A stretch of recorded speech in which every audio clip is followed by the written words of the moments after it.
Welcome to round 3 of the Parenting Roundabout podcast for the week of September 6th. I'm Nicole Eridix, and I'm here with Terry Morrow. Hello. And Catherine Haleko. Hello. We're moms of teens and young adults, and when it comes to parenting, we've been there, done that, bought the t-shirt. But we're still waiting for that day when we'll reach the finish line and have no further need to lay down in a dark room with a wet rag over our eyes worrying about something or other. Wednesday is complaint day here on the Parenting Roundabout, and today we're complaining about our kids' unsolicited opinions. So, Terry, I'm just going to throw this over to you. I feel like this is something that you wanted to talk about. Remember those days when your kids were young and they just sort of didn't even think to have an opinion about stuff like the thermostat in the house or the kind of car you drove or the food that you were, well, they might have an opinion about a food, but, you know, they didn't notice furniture. They didn't notice just the big infrastructural things that are mom and dad's responsibility. Those were good days. I now have young adults living in my home, and they have opinions on stuff, even though, as I point out to them quite often, free room and board, kids, this is your rent. But, you know, like my daughter has, I think I've mentioned before, opinions about where the thermostat should be set. And my son is displeased with our cars. We have 3 older cars and they still run well. And who the heck cares that they're older cars? They run. We don't have to put out money to buy new cars. And We're also fine he with doesn't it. drive. And also he doesn't drive. But I constantly hear, this car is so uncool. Why do we have such uncool cars? What, you know, so-and-so has a cool car. Why don't we have a cool car? And he also, like, there's been a new version of license plates that's come out in New Jersey. You know, they upgrade every now and then. Why don't we have those license plates? Can we get new license plates for the cars? And I'm like, well, if you want to get us new license plates for Christmas, boy, you just go right ahead. He's like, how do I do that? The license plates are fine. The cars are fine. Why do you care? You don't drive, you know. Just shut up. Don't have an opinion about this. But he has an opinion, a strong opinion, often expressed. And, you know, used to be, I could say, you know what, I'm on a diet. There's certain foods I don't want in the house. My husband would just go do the grocery shopping and he would come home and he would not have those items and everything would be great.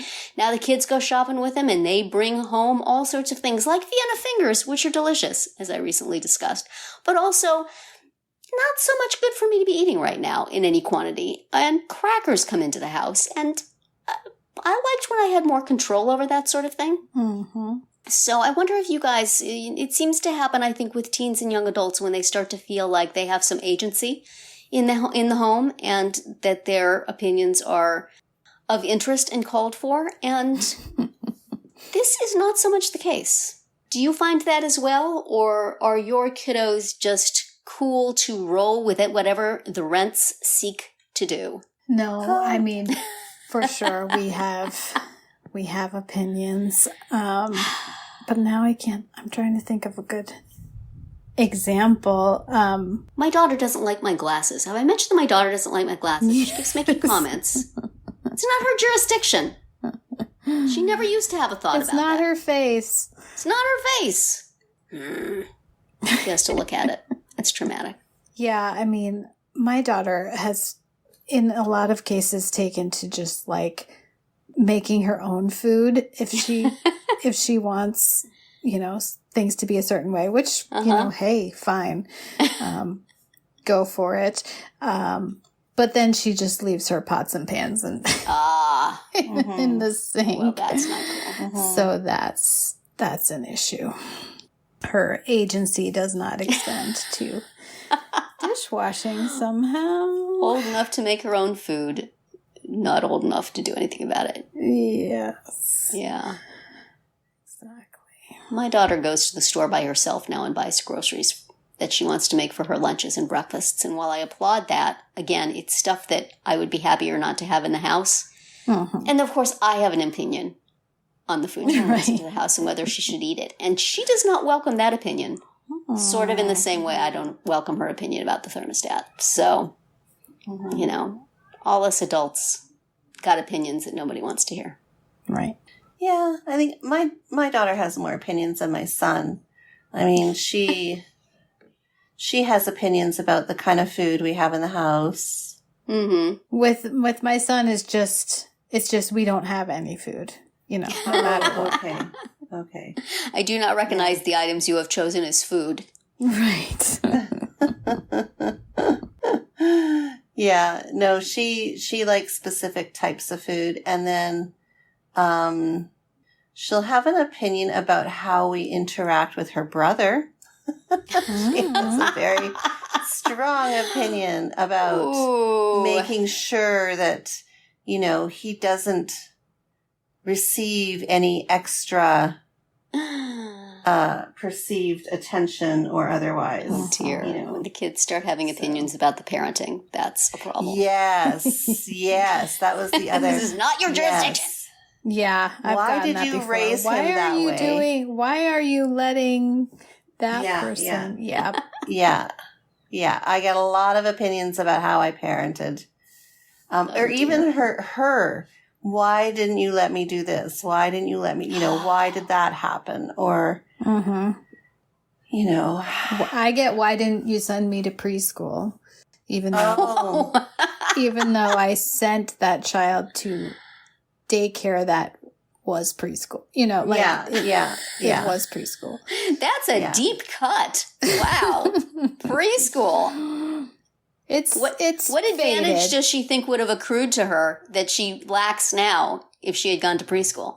There's nothing. I mean, believe me. Has she gotten into... You didn't put a big lawn sign out when I was going to third grade like Olive got. What up? Yeah, what happened there? There would be opinions in my house if any of those yard signs went up, that's for sure. Yes, there would be absolutely comparison as to size and flashiness and duration between the two children. Yes. Well, and there would just be like, how could you? Why would you? I can't believe you. You're ruining my life. All that. Yep. Yeah. But definitely mine isn't as big as his was. So right. That is a risk in our house because the birthdays are one day apart. Yeah. So you always have to be. That is rough. Real sure about how they're both going to be celebrated because it's really clear if there's differences. Yeah, we definitely get those kinds of concerns in our house. We don't, not so much comparing to other people, but lots of opinions about what's happening in, definitely. My kids are so different, we don't get a lot of that. And when we do, I can point to the differences and it kind of ends. But the other night, my daughter very sweetly told me that all the decisions I made for her when she was younger were right and that I should feel good about them. Well, that's nice. It didn't convince me, but it was very sweet of her. Was there a motive? I immediately started arguing with her. Well, what about that decision? That one didn't work out so well. And what about this? I don't think there was a motive. I think she just gets tired of hearing me doubt myself. Yeah. Just like, no, it was all fine. It was all perfect. Good job. Shut up. She has an opinion about my psychological torment, which I do not welcome. But it was nice of her to say. Yeah. That was a good thing. That was better than "It's so hot in this house" 500 times. Although it is in fact hot in this house. Kids ever complain about you talking about them on podcasts? They don't know. They don't know? Yes, fortunately, nobody in our families has any interest in listening to our podcast, so we're good. That's right. Yeah. I don't think it registers when I say that I do a parenting podcast that I'm actually talking about my experience parenting them. I don't think they've drawn that connection. I've told both my kids that I talk about them, and they're like, yeah, fine. My daughter has listened every now and then, but not consistently. So either it's not interesting enough or not mortifying enough for her to, want to check them all out. So probably what you don't know doesn't hurt you. Yeah. Oh, well. Goodness knows I have opinions that are unpopular as well, but I do occasionally look back longingly at the time where they would just go where you pointed them and sit where you told them to and, You could strap them into something and take them anywhere and not Yeah. have them have any opinion about it at all. This is just what we do. I do what mom and dad say. Right. Not always, but those are the days. Oh, well. That will be it for today's round 3. Tune in tomorrow when we'll obsess about the family pet quota. And then on Friday to see what we've come up with for our Roundabout Roundup picks this week. Find all our episodes at parentingroundabout.com and talk back in the comments there on our Facebook page or on Twitter, where you'll find us at Roundabout Chat.